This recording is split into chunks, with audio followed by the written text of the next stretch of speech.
Hello friends, welcome to radiant competition classes.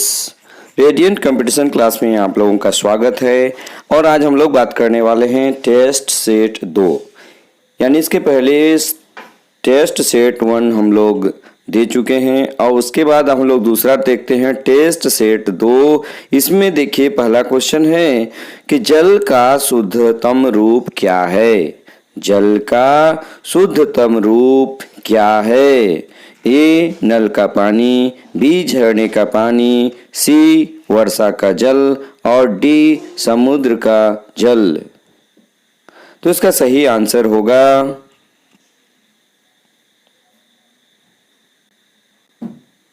वर्षा का जल, यानी कि ऑप्शन सी। इसमें आप लोगों को कुछ समय दिया जा रहा है, आप लोग अपना आंसर गैस कीजिएगा, उसके बाद फिर आप मिलान कीजिएगा, ठीक है। तो जल का शुद्धतम रूप क्या है? वर्षा का जल। क्वेश्चन नंबर 2 देखिएगा कि ग्लोब पर कर्क रेखा भारत के कितने राज्यों से होकर गुजरती है। ए 12, बी 9, सी 7 और डी 8। तो इसका सही आंसर क्या होगा? आप पहले आंसर नोट कर लीजिए, फिर मेरे आंसर देने तक आप उसको मिलाइएगा, ठीक है।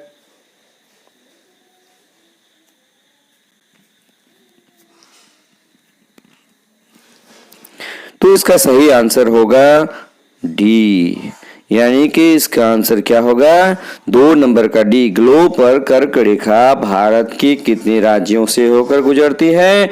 8 राज्यों से होकर गुजरती है। हम लोग इसको कैसे याद रखते हैं? रात्रि में गमछा झाप, ठीक है, ये 8 राज्यों को इंडिकेट करता है। चलिए तीसरा नंबर का सवाल देखिएगा। इनकलाब जिंदाबाद का नारा किसने दिया? इनकलाब जिंदाबाद का नारा किसने दिया? यहाँ पर दिया छूट गया, किसने दिया, ठीक है। यानी इनकलाब का नारा, इनकलाब जिंदाबाद का नारा किसने दिया? तो इसका सही आंसर क्या हो जाएगा? ए सुभाष चंद्र बोस, बी जवाहरलाल नेहरू, सी महात्मा गांधी और डी भगत सिंह। तो इसका सही आंसर पहले आप लिख लीजिए, फिर आंसर का मिलान कीजिएगा, ठीक है। चलिए तो इसका सही आंसर मैं बता दूं आप लोगों को, इसका सही आंसर होगा डी, यानी कि डी, इनकलाब जिंदाबाद का नारा भगत सिंह ने दिया था। चलिए चौथा नंबर का सवाल देखिएगा। चौथा नंबर कह रहा है पलासी की लड़ाई कब हुई थी। ये बहुत ही आसान सवाल है कि पलासी की लड़ाई कब हुई थी। ए 1775, बी 1757, सी 1764 और डी 1761। तो इसका सही आंसर क्या होगा? आप इसका आंसर नोट कीजिए। तो इसका सही आंसर होगा ये ऑप्शन नंबर बी, यानी प्लासी की लड़ाई 1757 ईस्वी में हुआ था, ठीक है। तो इसका आंसर क्या होगा? बी। जबकि बक्सर की लड़ाई कब हुई थी? 1764 में, ठीक है। चलिए 5 नंबर का सवाल देखिएगा। ब्रह्म समाज की स्थापना किसने की? ब्रह्म समाज की स्थापना किसने की? ए केशव चंद्र सेन, बी दयानंद सरस्वती, सी राजा राम मोहन राय, डी देवेंद्रनाथ टैगोर। तो इसका सही आंसर आप नोट कीजिए।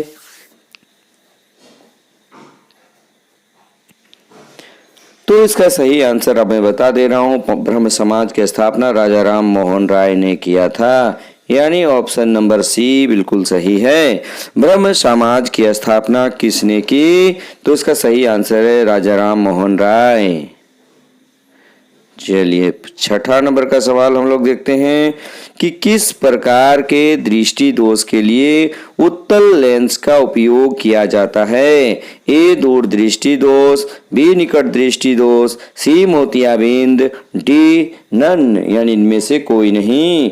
तो दूर दृष्टि दोष के लिए किस उत्तल लेंस का प्रयोग किया जाता है? तो इसका सही आंसर क्या हो जाएगा? ऑप्शन नंबर ए, यानी आप इसमें देख लीजिएगा ऑप्शन नंबर क्या होगा, ऑप्शन नंबर ए इसका सही आंसर होगा। यानी किस प्रकार के दृष्टि दोष के लिए उत्तल लेंस का प्रयोग किया जाता है, तो इसका सही आंसर होगा ए नंबर, यानी दूर दृष्टि दोष के लिए उत्तल लेंस का प्रयोग किया जाता है। चलिए आप मिलान करते रहिए। 7 नंबर का देखिएगा, पतंजलि, आर्यभट्ट, चाणक्य और अशोक कहाँ के रहने वाले थे? ए बंगाल, बी ओडिशा, सी बिहार और डी झारखंड। तो इसका सही आंसर क्या होगा, आप इसको पहले कॉपी में नोट कर लीजिए। तो इसका सही आंसर होगा सी नंबर, यानी बिहार के रहने वाले थे। पतंजलि, आर्यभट्ट, चाणक्य और अशोक ये कहाँ के रहने वाले थे? ये बिहार के रहने वाले थे। 8 नंबर का सवाल देखिएगा कि सबसे गर्म ग्रह कौन सा है? सबसे गर्म ग्रह कौन सा है? ए शुक्र, बी बुध, सी पृथ्वी और डी मंगल। तो इसका सही आंसर क्या होगा, आप पहले लिख लीजिए।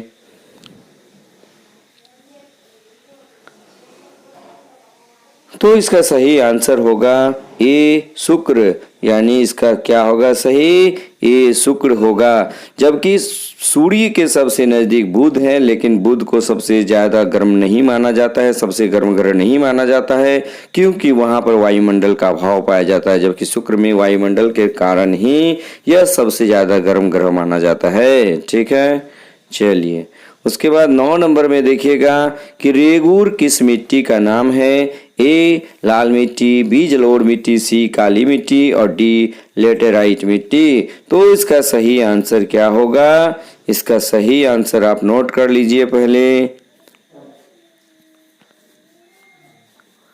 रेगूर किस मिट्टी का नाम है? ए लाल मिट्टी, बी जलोढ़ मिट्टी, सी काली मिट्टी, डी लेटेराइट मिट्टी। तो इसका सही आंसर होगा काली मिट्टी, यानी कि ऑप्शन नंबर सी, काली मिट्टी को रेगूर मिट्टी के नाम से भी जाना जाता है और इसको कपासी मिट्टी भी कहा जाता है। यानी कि इसको क्या कहते हैं, कपासी मिट्टी भी कहा जाता है। किसको?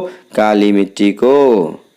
चलिए 10 नंबर का सवाल देखिएगा, घेंघा किस ग्रंथि के बढ़ने के कारण होता है? ए थायराइड ग्रंथि, बी पाराथायराइड ग्लैंड, सी एड्रेनल ग्लैंड और डी नन, यानी इनमें से कोई नहीं। तो इसका सही आंसर क्या हो जाएगा, ए पाराथायराइड ग्लैंड।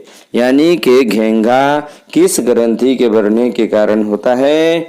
तो आपका आंसर ए होगा, आप इसको मिलान कर लीजिएगा। ठीक है, 11 नंबर का सवाल देखिएगा कि ठोस कपूर से कपूर वाष्प बनने की क्रिया को क्या कहते हैं? ए वाष्पीकरण, बी हिमीकरण, सी ऊर्ध्वपातन और डी इनमें से कोई नहीं। तो इसका सही आंसर क्या होगा, पहले आप नोट कर लीजिए। तो इसका सही आंसर होगा सी, यानी कि ऊर्ध्वपातन। ठोस कपूर से कपूर वाष्प बनने की क्रिया को हम लोग क्या कहते हैं? ऊर्ध्वपातन कहते हैं। 12 नंबर इसमें कह रहा है क्या, चाणक्य राष्ट्रीय विधि विश्वविद्यालय कहाँ बनाया गया है? ए पटना, बी कोलकाता, सी नई दिल्ली और डी लखनऊ। तो इसका आंसर नोट कर लीजिए।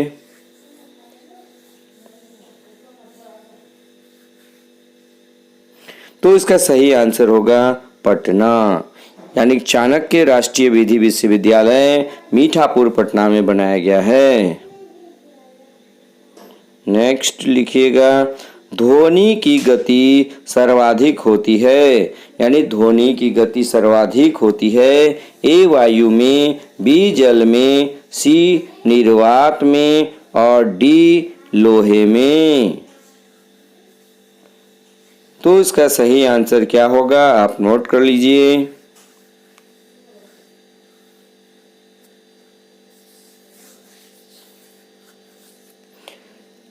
तो इसका सही आंसर हो जाएगा लोहे में, यानी कि इसका सही आंसर क्या होगा डी, यानी ध्वनि की गति सबसे ज्यादा ठोस में होती है, तो ठोस यहाँ लोहा होगा, तो लोहे में होती है। उसके बाद 14 नंबर का देखिएगा। 14 नंबर, भारत का प्रथम जल विद्युत केंद्र स्थापित किया गया है। ए शिव समुद्रम में, बी कोयना नदी में, सी दार्जिलिंग में और डी इनमें से कोई नहीं। तो आप इसका आंसर नोट कर लीजिए। तो इसका सही आंसर होगा ए शिव समुद्रम में। ठीक है, भारत का प्रथम जल विद्युत केंद्र की स्थापना कहाँ किया गया? शिव समुद्रम में किया गया है। नेक्स्ट 15 नंबर देखिएगा। 15 नंबर कह रहा है WTO कब अस्तित्व में आया, यानी वर्ल्ड ट्रेड ऑर्गेनाइजेशन कब अस्तित्व में आया? ए जनवरी 1994, बी जनवरी 1995, सी जनवरी 1996 और डी जनवरी 1997। तो इसका सही आंसर क्या होगा, आप नोट कर लीजिए पहले। तो इसका सही आंसर होगा बी जनवरी 1995।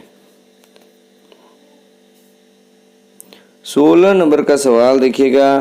फ्रंटियर गांधी का वास्तविक नाम है? ए पुरुषोत्तम दास टंडन, बी नेताजी सुभाष चंद्र बोस, सी खान अब्दुल गफ्फार खान और डी मौलाना अबुल कलाम आजाद। इसका सही आंसर आप पहले नोट कर लीजिए।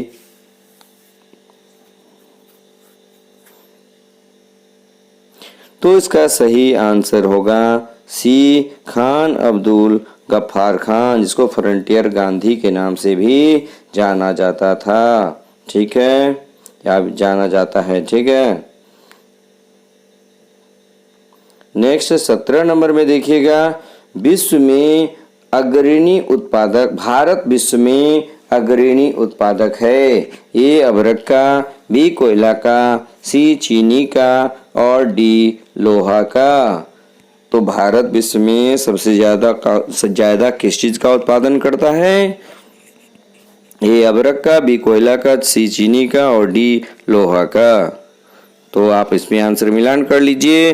तो इसका सही आंसर होगा ए, यानी कि अभ्रक का।